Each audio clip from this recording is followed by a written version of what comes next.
जय जगत गुरु जय भारत।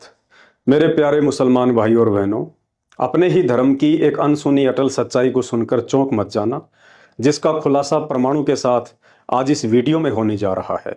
प्रिय दर्शकों, परम पूज्य संत रामपाल जी भगवान के चरणों की धूल मुझ मानव धर्मी पवन दास के वीडियो देखने से पहले अपनी आंखों से हिंदू मुस्लिम वाला शैतानी चश्मा उतार दिया करो, क्योंकि मैं सिर्फ एक ही धर्म को मानता हूं, जो दुनिया का पहला धर्म है, जिसका नाम है आदि सनातन मानव धर्म।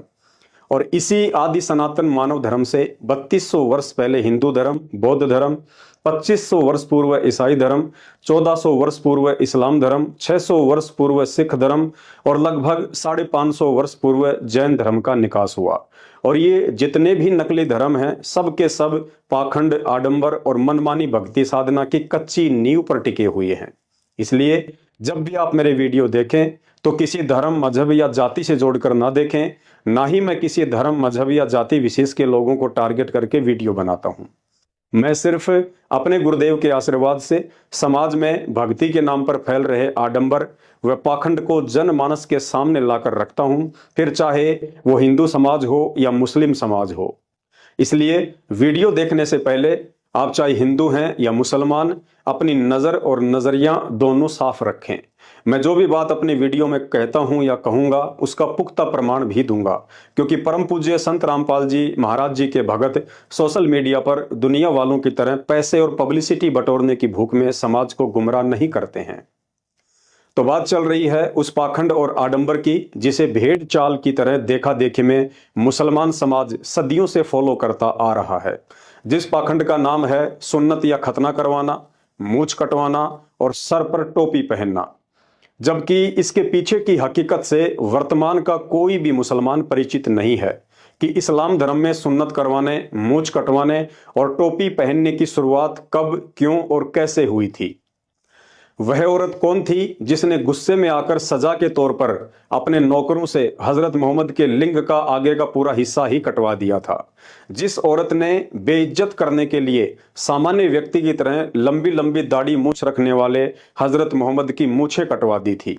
जिस औरत ने बेइज्जत करने के लिए हिंदुओं की तरह लंबी चोटी रखने वाले हजरत मोहम्मद की चोटी कटवा दी थी। जिसके बाद अपनी बेइज्जती के डर से शर्मिंदा होकर खुद हजरत मोहम्मद ने इस घटना पर पर्दा डालकर अपने अनुयायियों से इस्लाम की दीक्षा से पहले सुन्नत करवाने, मूछ कटवाने और टोपी पहनने की एक परंपरा शुरू करवा दी, ताकि हकीकत से पर्दा ना उठ जाए। वरना हजरत आदम से लेकर हजरत मोहम्मद से पहले जितने भी रसूल, नबी, पैगंबर और मुसलमान इस्लाम धर्म में पैदा हुए हैं, एक का भी नाम बता दो जिसने सुन्नत करवाई हो, मूछ कटवाई हो या टोपी पहनकर नमाज अदा की हो। या मुसलमान समाज की किसी भी पुस्तक, कुरान, तौरेत, जबूर या इंजिल में कहीं भी लिखा हुआ हो कि एक सच्चे मुसलमान के लिए सुन्नत करवाना, मूछ कटवाना या सिर पर टोपी पहनना अल्लाह का कोई फरमान हो। यकीन ना हो तो आप मुसलमानों के द्वारा बनाई गई हजरत मोहम्मद की किसी भी फोटो को देख लीजिए, जो सर पर साफा पहने हुए ही दिखाए गए हैं, ना कि टोपी पहने हुए, जिनकी मूछें भी एक सामान्य व्यक्ति की तरह लंबी लंबी हैं, ना कि वर्तमान के 5 वक्त के किसी नमाजी मुसलमान की तरह कटी हुई हैं। भाई और बहनों, धार्मिक गुरुओं की नासमझी और अज्ञानता के कारण पाखंड, आडंबर और मनमाना आचरण वर्तमान में हर धर्म में अपनी जड़ें जमा चुका है। परंतु अब युग परिवर्तन का समय है। बहुत जल्द दुनिया के सभी धर्म एक ही धर्म में विलीन हो जाएंगे, जिसे आदि सनातन मानव धर्म कहते हैं। और यह कार्य बहुत जल्द 2028 के बाद प्रकृति अपने आप ही कर डालेगी। उसे किसी मुल्ला, मौलवी, धर्मगुरु या राजनेताओं से इजाजत लेने की जरूरत नहीं पड़ती है, और ना ही प्रकृति किसी मानव निर्मित फतवे या कानून को मानती है।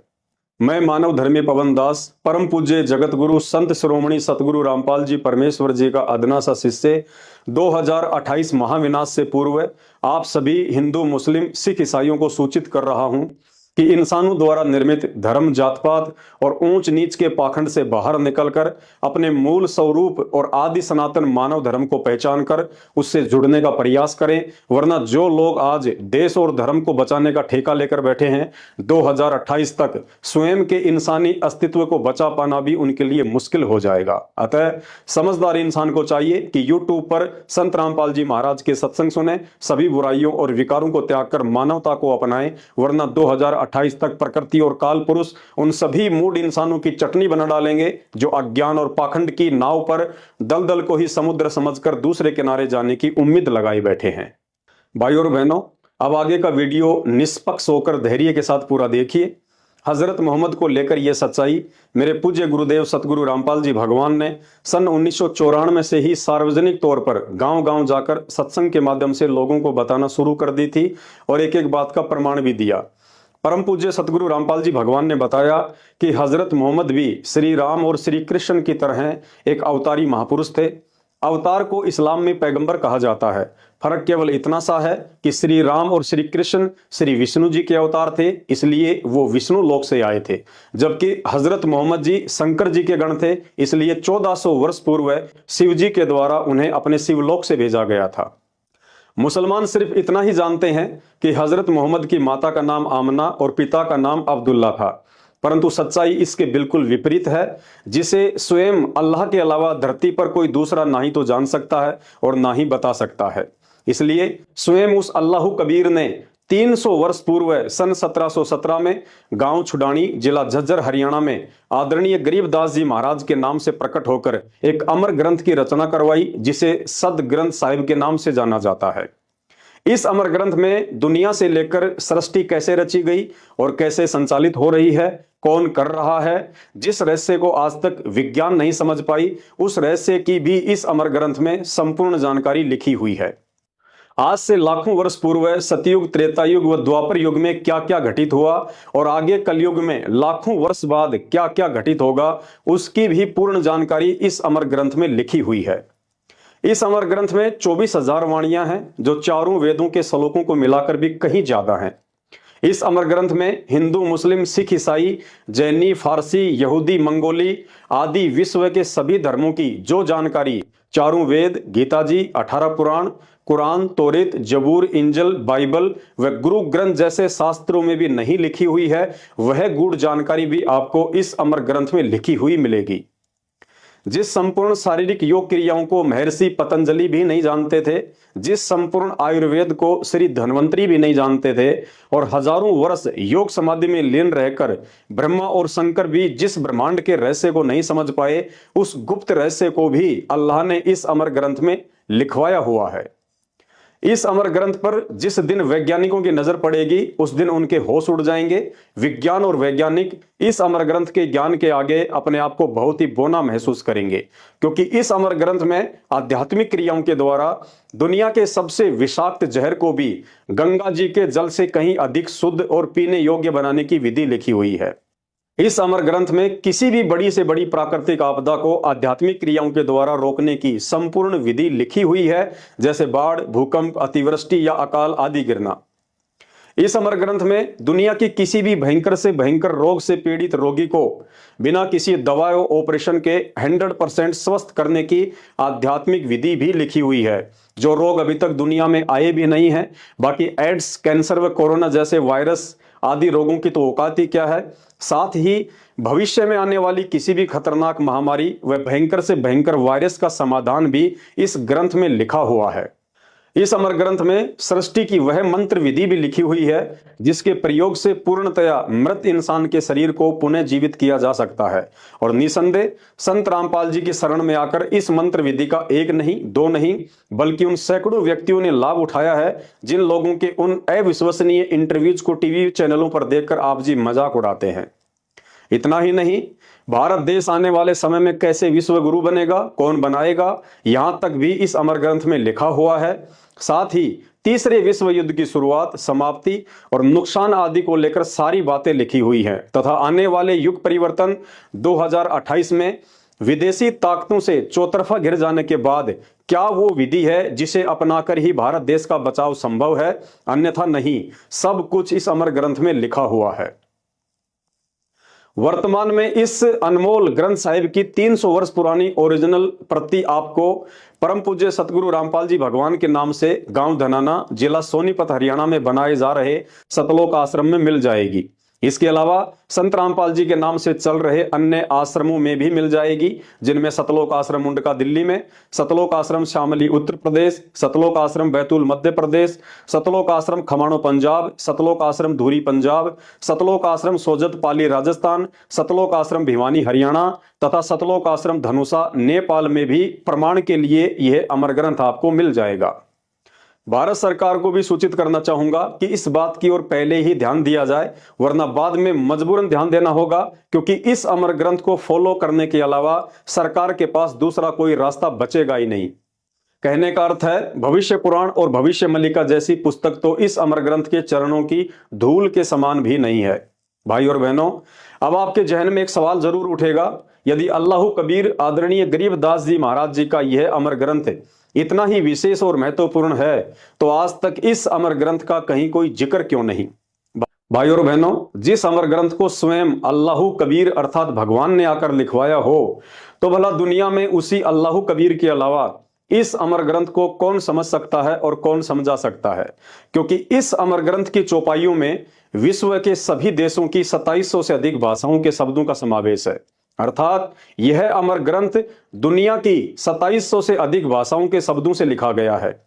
अतः इस अमर ग्रंथ में लिखी हुई उन 24,000 चौपाइयों का अर्थ समझने और समझाने में दुनिया में अल्लाह कबीर अर्थात पूर्ण परमात्मा के अलावा धरती का कोई इंसान तो छोड़िए, स्वयं ब्रह्मा विष्णु महेश और 33 करोड़ देवी देवता भी समर्थ नहीं हैं। अर्थात वर्तमान में धरती पर परम पूज्य अल्लाह कबीर संत रामपाल जी भगवान ही एकमात्र वह महापुरुष है जो इस अमर ग्रंथ में लिखित रहस्यों को समझा सकते हैं और सन 1994 से अपने अनुयायियों को समझा भी रहे हैं।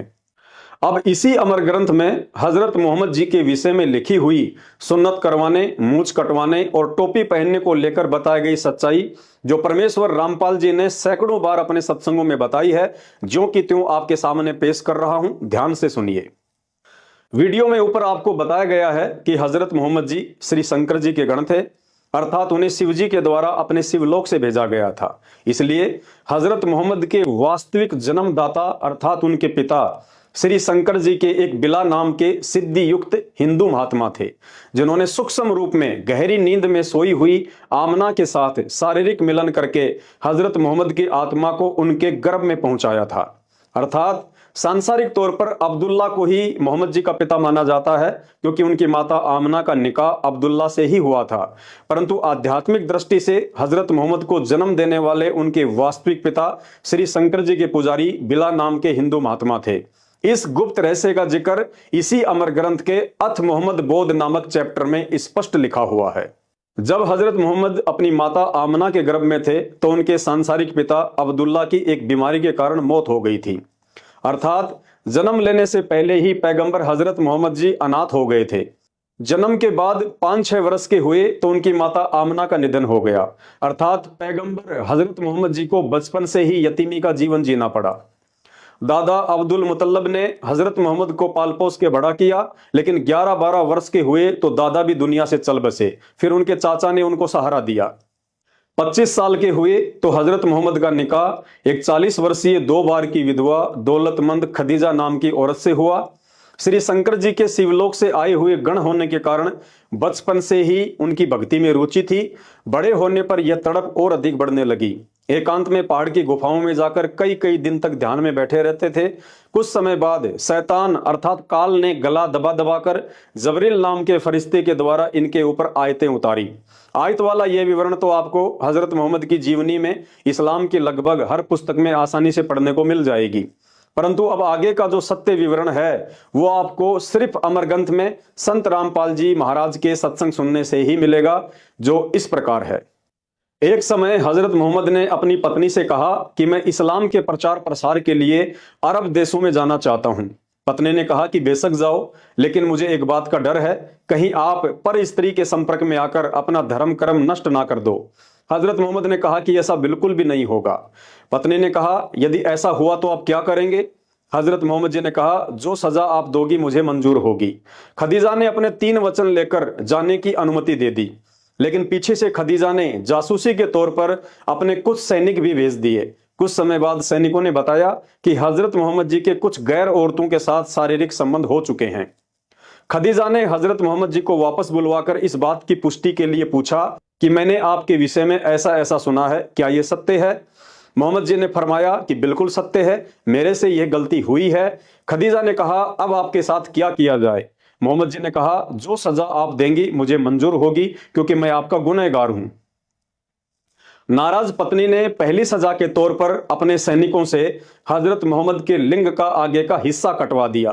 दूसरी सजा के तौर पर बड़ी बड़ी दाढ़ी मूछ रखने वाले हजरत मोहम्मद की अकेली मूछें मुंडवा दी।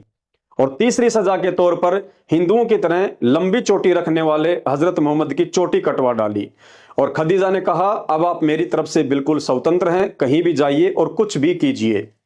इस अटल सच्चाई को 600 वर्ष पूर्व कबीर जी ने भी अपने कबीर सागर में एक भजन के माध्यम से लिखवा दिया था, जिस भजन को सैकड़ों वर्षों से हिंदुस्तान में सभी कबीरपंथी गाते आ रहे हैं। लेकिन अल्लाह कबीर संत रामपाल जी के अलावा इस रहस्य को सही से कोई नहीं समझा पाया, जिसमें कबीर जी ने मोहम्मद जी के लिंग और मूछें काटे जाने के विषय में स्पष्ट जिक्र किया हुआ है। सुनिए उन्हीं कबीर पंथियों के द्वारा यह भजन। इस भजन को सुनने के बाद में ये सारी बातें आपको आसानी से समझ में आएंगी। भजन है, मेरे साधो भाई मन सब जग भूलिया पाया, सब जगह भूलिया पाया हमने भाई संतो, सब जगह भूलिया पाया। इसी भूल में मोहम्मद भूले नारा मजहब बनाया, इसी भूल में मोहम्मद भूले नारा मजहब बनाया। पर तिरिया से प्रीत लगा के लिंगर मुझे कटाया हमने भाई सब जगह भूलिया पाया रे हमने भाई सालो, सब जगह भूलिया पाया। मेरे साधो भाई मन सब जगह भूलिया पाया, इसी भूल में मोहम्मद भूला जिन नाराय मजहब बनाया, इसी भूल में मोहम्मद भूला जिन नाराय मजहब बनाया। पर तरिया सिंह फिरा भटकता लिंग और मूछ कटाया, मेरे साधो भाई सब जगह भूला पाया। भाई और बहनों, जिस समय यह घटना घटी उस समय तक हजरत मोहम्मद जी के काफी संख्या में इस्लाम को मानने वाले अनुयायी हो चुके थे। जब हजरत मोहम्मद अपने अनुयायियों के पास गए तो उन्होंने पैगंबर को ऐसे हालात में देखकर उनसे सवाल किया कि आपने मूछ और चोटी क्यों कटवा डाली? मोहम्मद जी ने अपनी बेइज्जती के डर से संपूर्ण घटनाक्रम को छुपाते हुए अपने अनुयायियों से कहा कि भाई देखो, अब इस्लाम के मानने वालों की संख्या तेजी से बढ़ती जा रही है, अतः इस्लाम को मानने वाले मेरे अनुयायियों की आज के बाद एक अलग ही पहचान होनी चाहिए। शिष्यों ने कहा, जी क्या पहचान होनी चाहिए? तो मोहम्मद जी ने कहा, आज के बाद इस्लाम की दीक्षा लेने वाले के लिए सुन्नत करवाना, मूछें साफ रखना और सिर पर टोपी पहनना अनिवार्य होगा। उसके बाद सभी शिष्यों ने उसी दिन से मोहम्मद जी के इस मनमुखी आदेश की पालना शुरू कर दी और वही मनमुखी आदेश आगे चलकर मुसलमान धर्म में सुन्नत करवाना, टोपी पहनना और मूछ कटवाना एक परंपरा बन गई जो अभी तक चल रहा है। मुसलमान भाइयों, वैसे तो किसी भी जीव की हत्या करने वाले, मांस खाने वाले और पकाने वाले इंसान की बुद्धि भ्रष्ट हो जाती है, दया, धर्म और इंसानियत भी नामात्र ही रह जाती है। फिर भी अगर जरा सी भी सोचने समझने की शक्ति शेष हो तो शांति से बैठकर कभी विचार करना। जिसे तुम अल्लाह का नबी कहते हो, जिसे दुनिया का सबसे पाक इंसान कहते हो, जिसने इस्लाम धर्म की नींव डाली थी, जिसने कभी शराब तक नहीं पी, जिसने कभी जीवन में मांस को छुआ तक नहीं, जिसके जैसी इबादत आज का मुसलमान सौपन में भी नहीं कर सकता, जिसे दुनिया अल्लाह के रसूल हजरत मोहम्मद के नाम से जानती है, पाक साफ रहकर भक्ति करते करते भी उस हजरत मोहम्मद की आंखों के सामने उनके तीनों बेटे अल कासिम, अब्दुल्ला और इब्राहिम की अकाल मौत हुई और 63 साल की उम्र में खुद हजरत मोहम्मद जी की बीमारी से तड़प तड़प कर अकाल मौत हुई। आप मुसलमान समाज के विद्वानों के द्वारा लिखी हुई यह पुस्तक जीवनी हजरत मोहम्मद सल्लल्लाहु अलैहि वसल्लम, जिसके लेखक मोहम्मद इनायतुल्लाह सुबानी, प्रकाशक हैं D307 दावत नगर, अबुल फजल एनक्लेव, जामिया नगर, नई दिल्ली। Mobile number 26981652। चश्मा लगाकर इस पुस्तक के पेज नंबर 324 से 328 तक पढ़ लेना। 1400 वर्ष पहले जब लोग 100 वर्ष से ऊपर का निरोगी जीवन जिया करते थे, उस समय मात्र 63 साल की उम्र में अल्लाह के नबी हजरत मोहम्मद की कैसे बुखार से तड़प तड़प कर मौत हुई थी।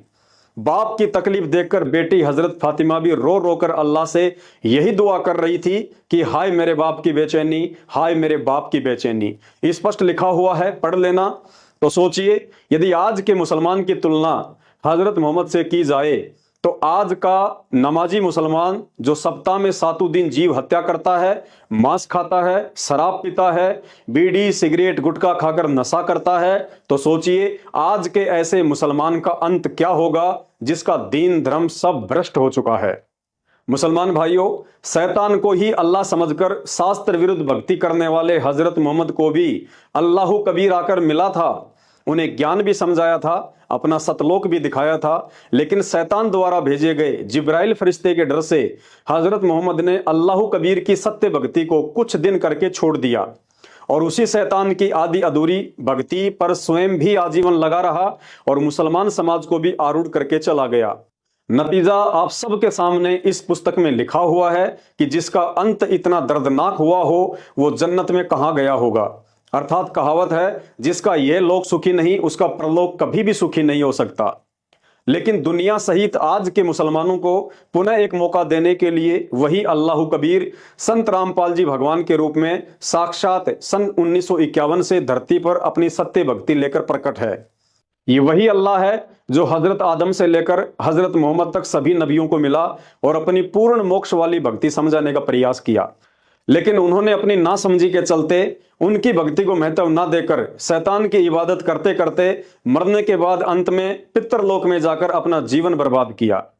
इसी पुस्तक के पेज नंबर 169 पर स्पष्ट लिखा हुआ है कि जब जिब्रील हजरत मोहम्मद को ऊपर आकाश में लेकर गया तो हजरत मोहम्मद ने देखा कि इंसानों का बाप हजरत आदम नरक में कष्ट भोग रही अपनी बुरी संतानों को देखकर वहां बैठा बैठा रो रहा है। अर्थात मरने के बाद भी हजरत आदम सुखी नहीं।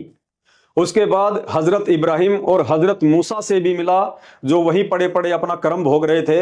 अर्थात आदम से लेकर हजरत मोहम्मद तक किसी भी नबी का पूर्ण मोक्ष नहीं हुआ है। शैतान की भक्ति करके सब के सब 84 लाख योनियों के चक्कर में फंसे पड़े हैं। तुम मुसलमान कहते हो कि अल्लाह की कोई शकल सूरत नहीं है, अल्लाह का कोई आकार नहीं है, अल्लाह निराकार है, जबकि इसी पुस्तक के उसी पेज 169 पर नीचे की तरफ स्पष्ट लिखा हुआ है कि जिब्रील के साथ आप सल्लल अल्लाह के सिंहासन के पास पहुंच गए और आपकी उम्मत पर 50 नमाजें फर्ज हुई। मुसलमान भाइयों, जरा दिमाग लगाओ, यदि अल्लाह का कोई आकार नहीं है और निराकार है तो निराकार अल्लाह को बैठने के लिए भला सिंहासन की क्या जरूरत पड़ गई? क्योंकि सिंहासन तो किसी साकार व्यक्ति के बैठने के लिए ही लगाया जाता है। भाइयों और बहनों, जिसे तुम निराकार अल्लाह समझ रहे हो वो असल में शैतान है, जो वास्तव में इंसान जैसे ही शरीर वाला है, लेकिन वो अपने वास्तविक रूप में किसी के सामने नहीं आता है, क्योंकि उसे अल्लाह कबीर के द्वारा एक भयंकर श्राप लगा हुआ है, जिसकी पूरी जानकारी यूट्यूब पर आप जी संत रामपाल जी के मुख कमल से शास्त्र प्रमाणित सृष्टि रचना के वीडियो देखकर ही समझ सकते हैं। दूसरा धरती पर कोई रास्ता नहीं है। अब वीडियो के अंत में देश दुनिया के तमाम मुसलमान भाई बहनों से प्रार्थना करना चाहूंगा कि इस अटल सच्चाई को स्वीकार करने के लिए 300 वर्ष पुराना और विश्व की 2700 से ज्यादा भाषाओं के शब्दों से युक्त आदरणीय गरीबदास जी के अमर ग्रंथ और जीवनी हजरत मोहम्मद नामक इस पुस्तक से बढ़कर कोई प्रमाण नहीं हो सकता। भाई और बहनों, अल्लाह अर्थात भगवान के अलावा धरती पर कोई भी ऐसा पीर पैगंबर और अवतार पैदा नहीं हुआ है जिसने अपने जीवन काल में गलतियां ना की हों, क्योंकि सृष्टि में एक अल्लाह के अलावा चाहे हिंदुओं के अवतार हो या मुसलमानों के पैगंबर, सब के सब जीव श्रेणी में हैं और शैतान अर्थात काल को ही अपना अल्लाह मानकर पूजते रहे और दुनिया से पुजवाते रहे। इस गहरे आध्यात्मिक मसले को संत रामपाल जी महाराज के द्वारा बताई गई शास्त्र प्रमाणित सृष्टि रचना को सुने बिना आप लाख जन्म भी नहीं समझ पाएंगे। विचार करो, ये धर्म और जात पात की बेड़ियां उस वास्तविक अल्लाह कबीर ने नहीं बनाई हैं, क्योंकि अल्लाह शैतान की तरह इतना निर्दयी नहीं है जो पहले इंसान बनाएगा फिर उन्हें आपस में मर मिटने के लिए धर्म और जातियों की बेड़ियों में बांध देगा। आप मुसलमान खुद ही कहते हो कि अल्लाह एक है। यदि अल्लाह एक है तो उसका धर्म भी एक ही होना चाहिए था, फिर ये 50 धर्म क्यों और किसने चलवा दिए? यह रहस्य भी संत रामपाल जी के मुख कमल से सृष्टि रचना सुनने से ही समझ में आएगा। आप मुसलमान खुद ही कहते हो कि इस्लाम धर्म अल्लाह ने बनाया है, तो भाई तुम्हारा अल्लाह इतना कमजोर कैसे हो गया जो 1400 वर्षों से इस्लाम धर्म को दुनिया का नंबर 1 धर्म नहीं बना पाया। आज भी दुनिया में तुम दूसरे नंबर पर ही खड़े हो। यह रहस्य भी संत रामपाल जी के मुख कमल से सृष्टि रचना सुनने से ही समझ में आएगा। आप मुसलमान खुद ही कहते हो कि अल्लाह एक है और उसी ने यह कायनात बनाई है, तो तुम्हारा अल्लाह इतना कमजोर कैसे हो गया जिसकी कायनात में आज दुनिया के 70% लोग उसी एक अल्लाह को मानने के बजाय तरह तरह के भगवान बनाकर उन्हें पूज रहे हैं। भाई और बहनों, ये रहस्य भी संत रामपाल जी के मुख कमल से सृष्टि रचना सुनने से ही समझ में आएगा। आप मुसलमान खुद ही कहते हो कि अल्लाह कादर है, तो भाई फिर उस कादर अल्लाह ने पूरी दुनिया के इंसानों की एक ही भाषा क्यों नहीं बनाई? अपने ही बंदों को तुम्हारे अल्लाह ने क्यों अलग अलग देश बनाकर टुकड़ों में बांट दिया, जिन टुकड़ों के लिए आए दिन दुनिया में युद्ध होते रहते हैं? भाई और बहनों, यह गुप्त रहस्य भी संत रामपाल जी भगवान के मुख कमल से सृष्टि रचना सुनने से ही समझ में आएगा। तुम्हारा अल्लाह एक है, तो क्यों उस अल्लाह ने किसी को काला तो किसी को गोरा, किसी को अमीर तो किसी को गरीब बनाकर दुनिया को 2 हिस्सों में बांट दिया? क्या अल्लाह भी इंसानों की तरह भेदभाव करता है? भाई और बहनों, ये रहस्य भी संत रामपाल जी भगवान के मुख कमल से सृष्टि रचना सुनने से ही समझ में आएगा। आप मुसलमान खुद ही कहते हो कि अल्लाह का कोई आकार नहीं है, उसे देखा नहीं जाता है और ना ही अल्लाह इंसानी रूप में धरती पर आता है। तो भाई, जो ना आता है, ना जाता है, ना दिखाई देता है, ना उसका कोई रूप है, ना आकार है, ना वो किसी से मिलता है, ना बात करता है, ना तुम्हें ये पता कि वो रहता कहाँ है, करता क्या है, खाता पीता क्या है। अरे भाई, विचार करो, फिर तुम इबादत किसकी करते हो, नमाज और रोजा किसके लिए करते हो? जब वो सुनता ही नहीं है तो बंग मारकर अजान किसे सुना रहे हो? तुम्हारी तो थ्योरी और प्रैक्टिकल दोनों ही गड़बड़ हैं। भाई और बहनों, ये गुप्त रहस्य भी संत रामपाल जी भगवान के मुख कमल से सृष्टि रचना सुनने से ही समझ में आएगा। भाई और बहनों, यही कारण है कि अल्लाह की पहचान और उसकी सच्ची इबादत से दूर होने के कारण इस्लाम को चलाने वाले जिस हजरत मोहम्मद ने कभी जीवन में मांस को हाथ तक नहीं लगाया, आज वही इस्लाम जीव हत्या करने और मांस खाने में दुनिया में 1 नंबर पर पहुंच गया है। सब के सब नशा, मांसाहार, चोरी, जारी, ठगी, रिश्वत, मिलावट, झूठ, पाखंड, लड़ाई झगड़े और व्यभिचार जैसे कुकर्मों में लिप्त हैं और फिर भी सर्वश्रेष्ठ होने का सूखा ढोल पीटते रहते हैं। जब जब देश दुनिया पर मुसीबत आती है तो इंसानों की मदद के लिए ना तो मुसलमानों का अल्लाह सामने आता है, ना हिंदुओं का राम और ना ही ईसाइयों का जीसस। 2020 कोरोना के समय ना किसी का खुदा मदद को आया, ना किसी का भगवान, क्योंकि अल्लाह से मदद प्राप्त करने का वर्तमान में एकमात्र सच्चा तरीका स्वयं धरती पर प्रकट उस अल्लाह संत रामपाल जी के पास ही है। और निसंदेह हम उस अल्लाह कबीर संत रामपाल जी के फॉलोवर उनकी रजा का भरपूर फायदा भी उठा रहे हैं। भाई और बहनों, जब आप सृष्टि रचना को ध्यान से सुनेंगे तो शीशे की तरह साफ हो जाएगा कि हम इंसानों को शैतान के द्वारा उस साकार अल्लाह की वास्तविक पहचान और जानकारी से दूर रखने के लिए धर्मों में, जातियों में और भाषाओं में आपस में बांट दिया गया है, ताकि जब इस आत्मा को कभी मनुष्य जन्म प्राप्त हो तो उस अल्लाह की पहचान करके हम शैतान के जाल से बाहर ना निकल जाएं। क्योंकि शैतान अर्थात काल के भयंकर जाल से सिर्फ मानव शरीर से ही भक्ति करके निकला जा सकता है। इसलिए शैतान हमारा ध्यान भटकाने के लिए धर्म और जातियों में उलझा कर रखता है। वरना विचार करो, इस एक मनुष्य योनि के अलावा धरती पर 83,99,999 अन्य भी तो पशु पक्षियों की योनियां हैं। उनका कोई धर्म और जाति क्यों नहीं होती है? क्या आपने कभी सुना है कि गधे का धर्म मुसलमान होता है, सूअर का धर्म ईसाई होता है, या कुत्ते का धर्म हिंदू होता है, या किसी भैंस की जाति यादव सुनी हो, या किसी गधे की जाति शर्मा सुनी हो, या किसी बकरी की जाति कुरैशी सुनी हो? क्या इंसानों के अलावा आपने किसी गधे, कुत्ते, बकरे या सूअर को मंदिर, मस्जिद या चर्च की जगह को लेकर लड़ते हुए या झगड़ते हुए सुना हो, देखा हो? भाई और बहनों, पूरी दुनिया में गधे को देखते ही लोग उसे तुरंत पहचान लेते हैं कि यह गधा है।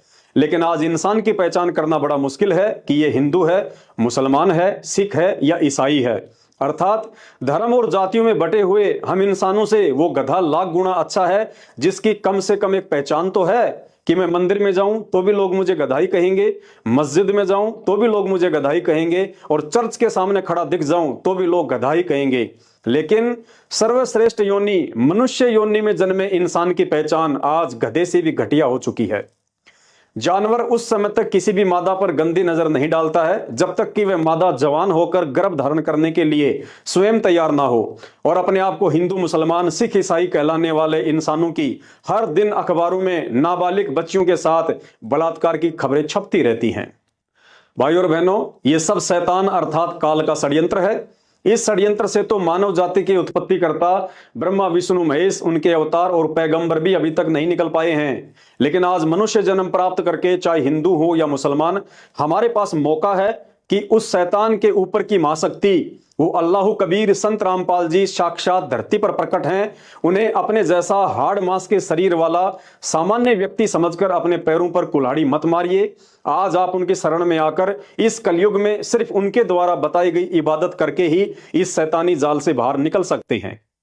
उसके लिए यह जरूरी है कि हमारे ज्ञानहीन पेट पुजारी, मुल्ला, मौलवी और धर्म गुरुओं के द्वारा सदियों से वेद, कुरान, पुराण, बाइबल, गीता आदि का उल्टा ज्ञान देकर जिस अज्ञान में हमें रंग दिया गया है, हमें उस अज्ञान से बाहर निकलकर निष्पक्ष होकर धैर्य के साथ कुछ दिन यूट्यूब पर परम पूज्य सतगुरु रामपाल जी भगवान जी के सत्संग सुनने की विशेष आवश्यकता है।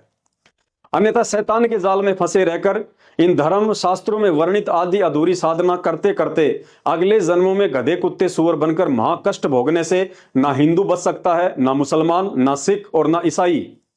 बाकी आपकी अपनी मर्जी है। समझदार को संकेत ही काफी है। यदि आप संत रामपाल जी भगवान को जेल में बैठा हुआ देखकर यह सोच रहे हैं कि जेल में बैठा हुआ इंसान अल्लाह कैसे हो सकता है, तो इसमें आपकी गलती नहीं है। क्योंकि जब जब इस धरती पर स्वयं अल्लाह आता है या अपने पैगंबर या अवतारों को भेजता है, तो उस समय भी लोगों की यही सोच होती है जो आज आपकी है। जब पैगंबर हजरत मोहम्मद जी आए तो उनके विरोधी उन्हें पत्थरों से मारते थे, गालियां निकालते थे, उनका मजाक उड़ाते थे। लेकिन उनके चले जाने के बाद आज उन्हें अल्लाह का दर्जा देकर पूज रहे हैं। लेकिन अब क्या फायदा? त्रेता युग में श्री रामचंद्र जी आए तो उनको भी किसी ने भगवान का अवतार नहीं माना। खुद की सौतेली मां ने उन्हें 14 वर्ष का वनवास करवा दिया। लंका का राजा रावण उनकी पत्नी को उठा ले गया। आदि आदि कष्ट उनको आम व्यक्ति समझकर लोगों ने उस समय दिए। लेकिन उनके चले जाने के बाद आज मंदिर बनाकर उनकी पूजा की जा रही है। लेकिन अब क्या फायदा? द्वापर युग में श्री कृष्ण जी आए, जन्म लेते ही मामा दुश्मन हो गया। कभी पूतना मारने जा रही है, कभी शिशुपाल झगड़ा कर रहा है, कभी जरासिंध, काल्यावन और चानोर जैसे दुष्ट व्यक्ति उन्हें दुखी कर रहे हैं। लेकिन उनके चले जाने के बाद आज उनके मंदिर बनाकर दुनिया उन्हें पूज रही है। लेकिन अब क्या फायदा? अतः प्रार्थना है, आज हम शिक्षित हैं, सारे इतिहास हमारे सामने हैं, इसलिए वर्तमान में संत रामपाल जी भगवान के रूप में धरती पर साक्षात प्रकट परमेश्वर को ना पहचान कर पहले वाले मूर्ख इंसानों की तरह मूर्खता करने से बचें। इन सभी मानव निर्मित धर्मों से दूर रखकर समाज हित में इस वीडियो को ज्यादा से ज्यादा शेयर करें। बंदी छोड़ सतगुरु रामपाल जी भगवान की जय हो।